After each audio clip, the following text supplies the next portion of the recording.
Podcast Polda Jogja. Pandemi COVID-19 masih merupakan bencana non-alam yang mengancam. Ditambah lagi erupsi Merapi. Seperti apa penanganan bencana yang ada di daerah istimewa Yogyakarta? Kali ini Polkes, Polisi Punya Podcast, menghadirkan narasumber yang luar biasa. Beliau adalah Kepala Pelaksana BPBD Daerah Istimewa Yogyakarta. Beliau adalah Dr. Andes Biwara Yuswantana MSI. Selamat pagi Bapak. Selamat pagi Mbak Isti. Alhamdulillah. Pagi, ya. Nah ini Pak, orang kan sering dengar BPBD. Apa sih BPBD itu? Ya. Tapi sebelumnya jangan perkenalkan BPBD dulu. Saya ingin berkenalan langsung dengan Bapak. Bapak Biwara. Nggih. Bapak Biwara. Nah, sebagai Kepala Pelaksana BPBD, apakah ada persyaratan khusus gitu Pak? Atau mungkin saya memperkenalkan langsung Bapak sendiri? Ya, tentu Kepala Pelaksana BPBD atau Kalak di dalam struktur pemerintahan kan dia pejabat tinggi pratama ya. Jadi tinggi pratama, untuk sampai ke sana dulu melalui bidding lelang jabatan. Ada syarat-syarat baik itu golongan, kemudian usia, dan tentu tidak ada catatan-catatan yang kemudian tidak sesuai dengan ketentuan perundang-undangan. Gitu. Simbolnya itu saja. Lelang jabatan itu juga untuk pegawai negeri gitu ya Pak ya? Ya, untuk menempati eselon 2, kepala semua, kepala dinas, kepala badan, kepala Kasat Pol PP misalnya, itu sekarang melalui lelang jabatan. Nah, Bapak ikut lelangnya tahun berapa? Saya masuk BPBD itu 2018. Tepatnya 2018. Saya dilantik 12 Januari 2018. Hampir 3 tahun. Sudah hampir 3 tahun ya. Sudah cukup lama. Seharusnya. Iya. Luar biasa ya Pak pekerjaannya ya. Apalagi di daerah DIY ini rawan dengan bencana juga kita ya, kan kalau di Perda Tata Ruang itu kita ada 7 kawasan rawan bencana. Di DIY ini Pak? Ya, bicara kawasan ya. Kalau bicara ancaman kita ada 8 ancaman bencana. Jadi 7 kawasan yang ditetapkan itu antara lain misalnya kawasan rawan bencana Merapi. Nah itu jelas di utara ya. Di Merapi dan sekitarnya yang sekarang baru menjadi perhatian kita semua. Kemudian ada kawasan rawan bencana longsor. Nah itu di pegunungan kalau Kulon Progo mulai dari Kalibawang naik Samigalo, kemudian Girimulyo sampai Kokap misalnya. Kalau yang di Gunung Kidul itu di daerah Gedang Sari, Ngawen, itu Patok, longsor. Oh, seperti kejadian beberapa waktu. Ya, kalau Bantul ya daerah Dringo, Imogiri. Gempa bumi atau? Longsor, kawasan longsor. Ya. Ada lagi kawasan rawan kekeringan. Ini kebanyakan di Gunung Kidul, ya, Bantul ya daerah-daerah selatan itu, Kulon Progo ya sama yang di atas itu sekali bawah. Girimulyo itu kalau musim kemarau kekeringan, kalau musim hujan rawan longsor. Ada kawasan rawan bencana gempa, ada kawasan rawan bencana banjir, kawasan rawan bencana tsunami. Itu yang dipetakan itu memang dalam rangka kita mitigasi. Ya, kemudian yang tidak mengenal kawasan itu hidrometeorologi ya. Hidrometeorologi, apalagi antara lain ya, yang salah satunya hidrometeorologi ada tadi longsor, kemudian hujan lebat, angin kencang, puting beliung. Nah, kalau angin itu kan bisa di mana-mana ya. Tapi biasanya ada tempat-tempat tertentu yang sering menjadi sasaran angin puting beliung di Jogja. Misalnya Kalasan, daerah Turi dan sebagainya. Tapi gini Pak, ini tadi kayaknya kalau saya memperkenalkan Bapak kepada sedulur Jogja, pastinya sedulur Jogja penasaran dong. Seperti apa sih Bapak Biwara? Cereng.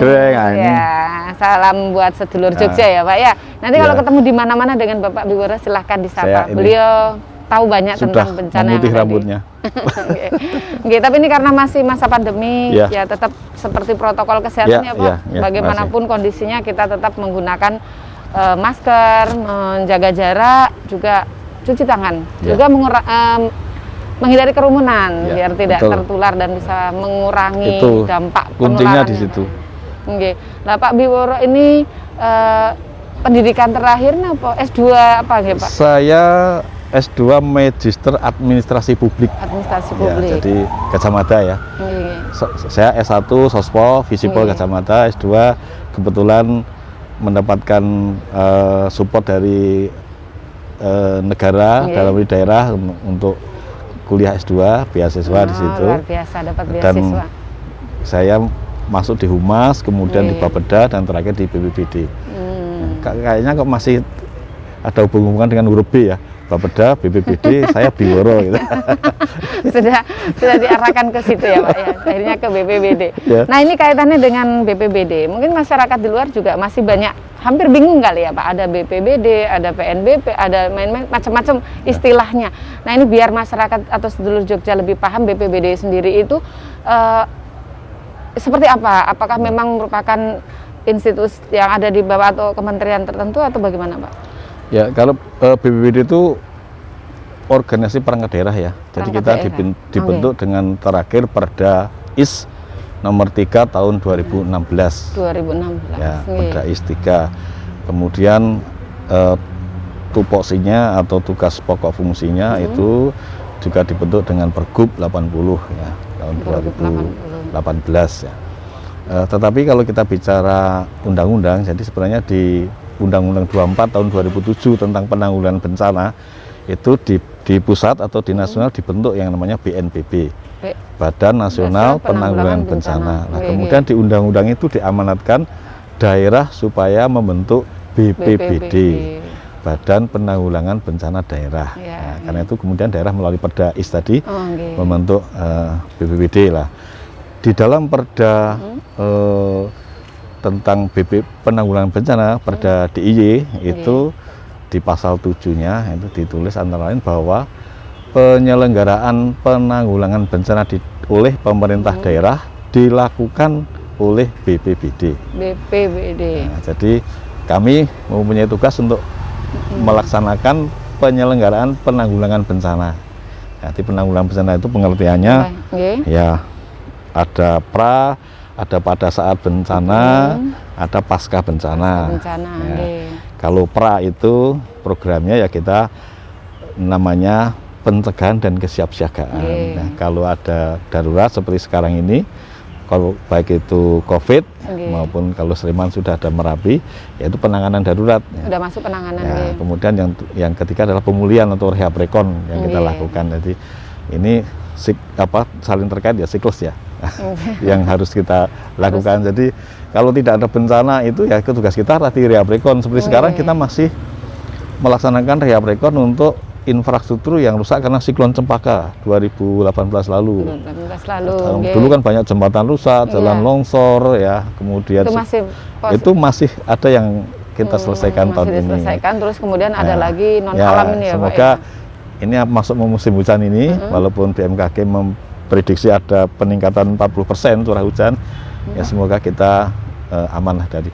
Karena kan itu peristiwa alam biasa ya sebenarnya. Iya. Merapi erupsi itu kan juga peristiwa alam. Sudah biasa kok di jadi Jogja gitu ya, Pak? Ibaratnya manusia itu melakukan metabolisme. Ada saatnya tidur, ada saatnya olahraga, ada saatnya ke belakang ya. Sama Merapi juga melakukan metabolisme itu, ada saatnya diam, ada saatnya mengeluarkan material. Ya itulah yang memang harus terjadi ya. Kemudian juga kita kalau musim hujan ya pasti ada curah hujan, kadang tinggi, kadang tidak. Nah, ini yang perlu kita cegah, jangan sampai peristiwa alam ini kemudian menjadi sebuah bencana. Peristiwa alam menjadi bencana kenapa? Kalau kemudian peristiwa alam itu menimbulkan kerugian, menimbulkan korban orang, harta benda dan sebagainya, itu peristiwa alam yang kemudian berdampak menjadi bencana. Tapi peristiwa alam itu ya angin kencang ya pasti ada kita ya, nggak bisa menolak, jangan kesini dulu angin kencangnya. Hujan jangan kesini dulu. Terserah mau mendarat di mana di angin itu. Tapi yang penting kan kita cegah. Ini kalau kita bicara bencana itu kan ada rumusnya, Mbak Isti ya. Risiko itu sama dengan ancaman kali kerentanan dibagi kapasitas. Itu rumusnya. Itu rumusnya. Jadi ancaman itu kalau sekarang ya ancamannya kan tadi hujan lebat, curah hujan tinggi, angin puting beliung. Merapi katakanlah itu aja juga acanya. Nah, kerentanannya apa? Kerentanannya adalah orang yang ada di tempat-tempat itu dia rentan nggak? Misalnya sekarang kelompok rentan, warga masyarakat yang rentan di Kali Tengah Lor sejumlah sekitar 240-an itu sudah kita lakukan evakuasi. Mereka secara sadar karena di atas ada ancaman. Tahu ya. Mereka kelompok rentan karena lansia ibu kemudian hamil, kalau lansia kan kalau lari ya tidak bisa cepat kan. Apalagi balita, melari pun nggak bisa. Ada ibu hamil itu kalau lari ya bahaya. Maka kelompok rentan itu kita turunkan dulu. Kita ajak untuk bersama-sama tinggal di barak pengungsian. Itu mengurangi kerentanannya. Nah, kemudian kapasitasnya itu masyarakat dididik, ya, edukasi terus menerus. Merapi itu seperti ini loh, ya, jalur evakuasinya di mana itu, apa yang harus kita siapkan apabila terjadi erupsi misalnya. Misalnya masyarakat di sana sudah siap apa yang namanya tas siaga. Tas siaga itu tas yang berisi surat-surat penting, alat-alat kesehatan dan sebagainya. Kalau kemudian evakuasi siap, jadi tidak karena panik yang dibawa bantal atau guling ya. Panik gitu Pak. Kalau belum paham, belum terlatih kan seperti itu. Tapi kalau sudah terlatih, sudah siap, dia sudah tahu yang harus saya bawa adalah tas siaga. Nah, terkait dengan situasi Merapi saat ini Pak, seperti apa ya Pak? Biar masyarakat itu tidak mendapat hoak-hoak dari luar, ini langsung dari sumbernya. Ya tentu kami informasi Merapi itu berdasar pada instansi atau lembaga yang kompeten, yang memang ahlinya yang... yaitu kalau di Jogja BPTKG ya. Kita beruntung mempunyai BPTKG di dekat sini yang kepalanya Bu Hani, jadi selalu menginformasikan ke kita tentang update untuk perkembangan Merapi. Apa Pak namanya? BPTKG. Kepanjangannya apa Pak? Jadi Balai Pengembangan dan Penyelidikan Balai Penyelidikan dan Pengembangan Teknologi Kebencanaan Gunung Api. Memang khusus untuk itu. Gunung api, khusus gunung api. Nah, itu yang selalu dia memasang alat-alat di sana ya. Ada reflektor, ada CCTV, ada macam-macam lah untuk mendiagnosa. Jadi kalau dokter itu, kalau perawat, lah isti kan perawat kan. Mendiagnosa Merapi itu seperti apa sih? Nah, itu untuk mengetahui. Kemudian kita tahu dari sana. Kegempaannya seperti apa, gugurannya seperti apa, gempa dangkal, gempa dalam, mahmanya sudah sampai mana misalnya lah. Nah itu yang sekarang bisa disimpulkan bahwa memang aktivitas Merapi meningkat ya. Makanya kemudian ditingkatkan dari status waspada ke siaga. Nah ini kecenderungannya memang terus meningkat, mahma semakin dekat. Nah kemudian memang tidak tahu persis kapan tapi setiap saat update terus ya, melihat parameter-parameter itu. Makanya kemudian ada langkah-langkah kesiapsiagaan kita mitigasi untuk daerah-daerah yang terdampak. Sambil menunggu perkembangannya setiap hari dipantau, kemudian dari BPD sudah melakukan tindakan pencegahan ya atau mitigasi ya Pak ya. Itu dengan cara usia rentan itu atau orang-orang yang rentan terhadap bencana itu sudah diturunkan di pengungsian, di barak pengungsian. Barak pengungsian. Selain itu, apalagi Pak? Tadi juga ada pelatihan itu kan sudah sering ya dilaksanakan sebelum adanya bencana. Edukasi memang itu satu program ya. Karena tadi kita di Perda sudah ada kawasan-kawasan rawan bencana, maka semua itu kemudian menjadi dasar untuk kita mengedukasi masyarakat di sana sesuai dengan ancamannya. Kalau warga masyarakat yang di kawasan rawan longsor ya kita edukasi tentang apa sih tanda-tanda longsor, sebelumnya akan didahului dengan apa lah. Di Merapi ini kan kita sudah menyusun, jadi upaya mitigasi itu kita sudah menyusun rencana kontingensi. Baik itu di Sleman, dalam arti Pemda Sleman, Kabupaten Sleman maupun di provinsi. Jadi memang dalam kondisi sekarang ini status siaga ini yang di depan adalah Sleman. Makanya kemudian Pak Bupati sudah menetapkan namanya status tanggap darurat bencana Merapi, diikuti dengan pembentukan Komando Penanganan Darurat Bencana Merapi. Nah, itu ada di komandannya Kalaksa Sleman. Kepala Pelaksana BPD Sleman. Kami pendamping dan supporting dalam arti komunikasi, logistik, kemudian juga koordinasi dengan berbagai pihak ya, termasuk juga dengan para ahli, dengan BPTKG dan sebagainya untuk memastikan bahwa kita bisa menekan kalau bisa zero victim lah. Iya. Nah, jadi tidak seperti yang lalu. Ini yang mudah-mudahan ya Pak kita ya. lakukan. Nah, dari rencana kontingensi itu kan ada skenario ya. Jadi sekarang pada posisi siaga ini kan yang bahaya hanya satu dusun sebenarnya kalau kita bicara DIY. Iya, sebenarnya. Satu dusun gitu. Kali Tengah Lor ya. Iya. Itu ada di Desa Glagaharjo, Kecamatan Cangkringan. Nah, kalau kemudian itu naik nanti itu dengan skenario yang disusun di BPTKG, ada volume kubah lava misalnya di atas 10 juta meter kubik. Kalau turun itu ya diperkirakan 40% atau 50%, makanya sekitar 4 juta atau 5 juta akan turun. Nah, juga bisa eksplosif lah. Material vulkanik ini yang nanti bisa melontar. Nah, tapi skenario BPTKG kan radius 5 sampai kalau sekarang itu 5 km dari puncak. Nah, tapi ada kemungkinan nanti kalau naik 7 km. Kalau nanti misalnya sudah naik ke awas itu 7 km, maka ada 7 desa nanti yang harus evakuasi. 7 desa itu melibatkan sekitar 16.400-an warga masyarakat penduduk di sana di 7 desa. Di kalau barat Kecamatan Turi itu di Donokerto, Wonokerto, Kecamatan Pakem itu di Purwobinangun, Hargobinangun, Kecamatan Cangkringan di timur itu di Glagaharjo, Umbulharjo, Kepuharjo. Nah, itu yang kemudian harus turun. Nah, itu yang kita siapkan. Kita kondisikan mereka, baraknya disiapkan supaya pada saat dibutuhkan sudah ready. Iya, yang pasti mereka udah paham apa yang harus mereka lakukan gitu ya Pak. Jadi sudah.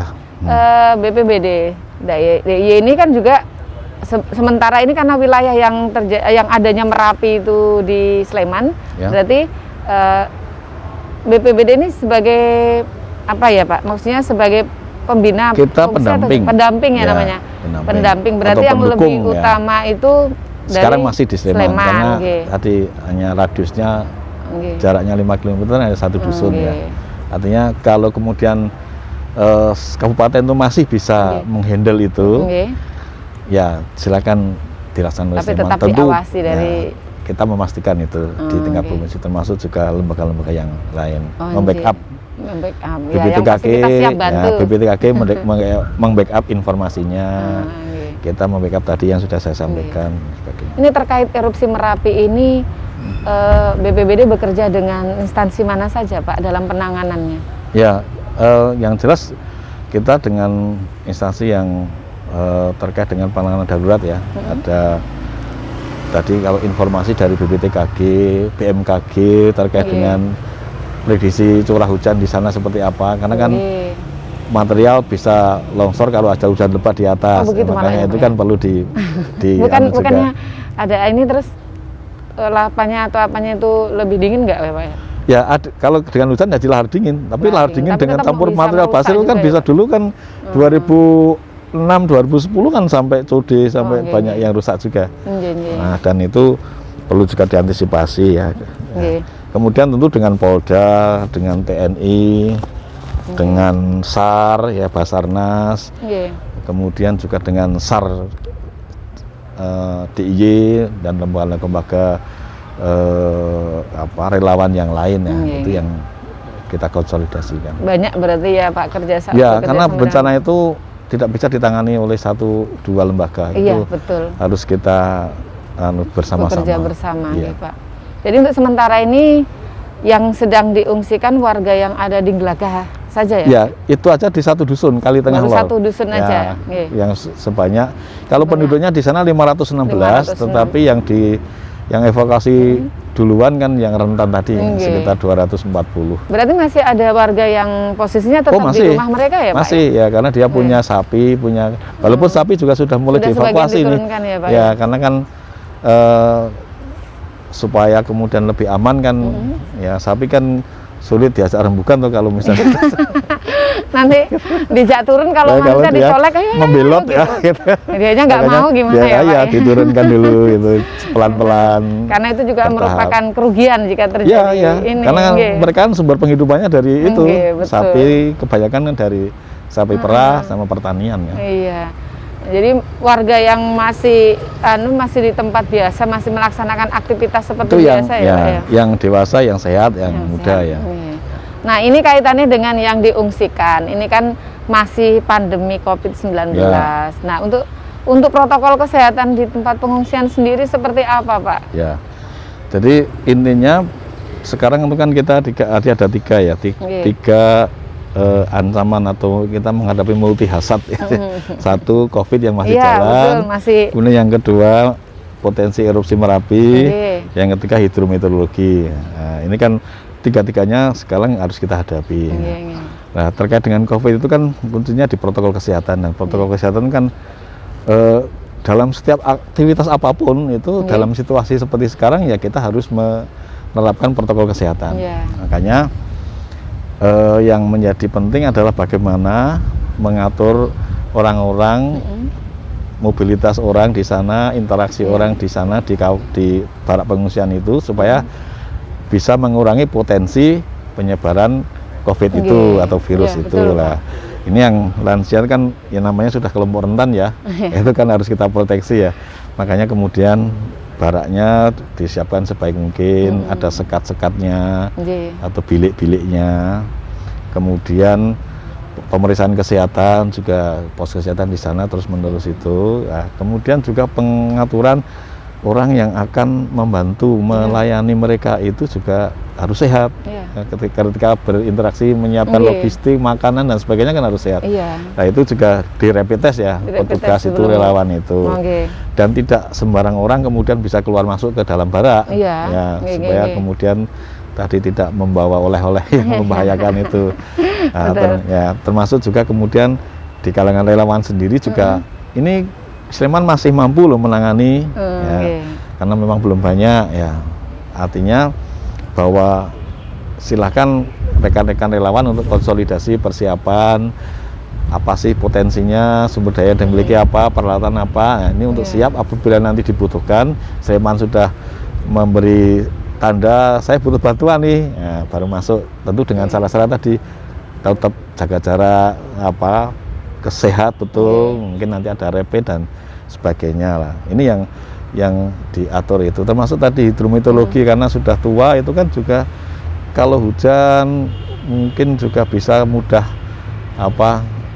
kondisinya bisa menurun kan karena orang tua itu kan juga perlu dijaga oleh perawat, oleh pos kesehatan yang ada di sana supaya kalau stamina menurun, imunitas menurun kan juga rentan terhadap COVID. Ya, ini yang saling terkait. Itu. Kalau sebelum 2020 ini ketika erupsi kan semua relawan, semua bantuan bisa langsung gitu ya Pak. Nah kalau misalnya seperti saat ini kan banyak juga relawan yang masuk mau membantu membawakan makanan, bahan pangan atau pakaian dan sebagainya. Itu melewati proses seperti apa Pak untuk mencegah COVID-19 ini terjadi penularannya? Untuk masyarakat, teman-teman relawan yang mau membantu itu koordinasinya lewat posko utama di Pakem ya. Jadi posko utama untuk komando penanganan darurat ada di Pakem.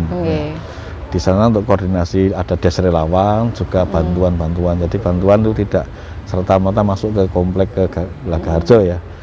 Karena kan kalau dia berasal dari zona merah perlu juga didesinfektan. Petugasnya yang membawa juga perlu dijaga dia sehat enggak lah. Ini kan juga perlu hati-hati. Makanya semua dipusatkan di sana yang berkaitan dengan masyarakat umum di posko utama Pakem itu. Jadi artinya tidak sembarang bisa masuk ke barak pengungsian baik wilayah luar tempat istirahatnya maupun luar tempat itu. Untuk mencegah. Itu bukan apa-apa, artinya bukan kita kemudian menafikan uluran tangan. Kadang-kadang kan ini mau membantu saya kok dipersulit toh. Tapi ini kan kita memang kondisinya kan harus beradaptasi dengan kondisi sekarang ini. Dalam arti cara-cara membantu, cara-cara menyerahkan bantuan seperti yang dulu dilakukan itu dalam kondisi sekarang harus diadaptasikan ini, harus disesuaikan supaya kemudian tidak menjadi masalah baru atau bencana baru, klaster baru. Betul, apalagi sekarang Jogja sendiri untuk masalah COVID-nya sudah masuk zonanya orange ya Pak? Iya, ini sekarang kita kan kasusnya banyak nih setiap hari 100, semuanya 150, artinya bahwa resikonya tinggi sekarang kita PT resiko. Makanya kan semua pihak perlu hati-hati dengan ini. Nah, untuk mengantisipasi itu mungkin Bapak bisa menyampaikan ke masyarakat luas melalui Polkes ini harus seperti apa sih mereka membantu pemerintah untuk artinya biar tidak bertambah banyak penanganannya. Jadi pandemi COVID ini, kalau kita lihat dari bencana yang di awal saya sampaikan itu spesifik ya. Kalau gempa itu kan bencana terjadi, kemudian darurat. Setelah itu ada evakuasi dan sebagainya. Kemudian setelah itu ada rehab rekon. Artinya secara bertahap sudah siklus ya, Pak ya. Tapi kalau COVID ini bersamaan itu loh. Artinya pencegahan, penanganan darurat dalam arti penanganan kasus atau korban dan pemulihan itu dalam satu waktu yang sama, fase yang sama.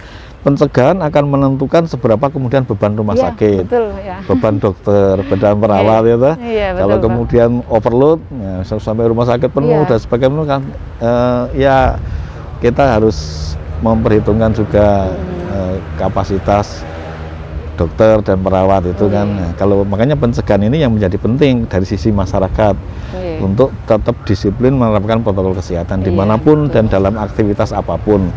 Nah, situasi sekarang yang sudah sekian bulan itu bisa jadi kemudian membuat orang kendor ya, karena sudah nahan lama untuk beraktivitas, nahan lama untuk goes, mungkin nahan lama untuk olahraga gitu, nahan lama untuk ini mau menikah sudah lama ini ditunda-tunda nih.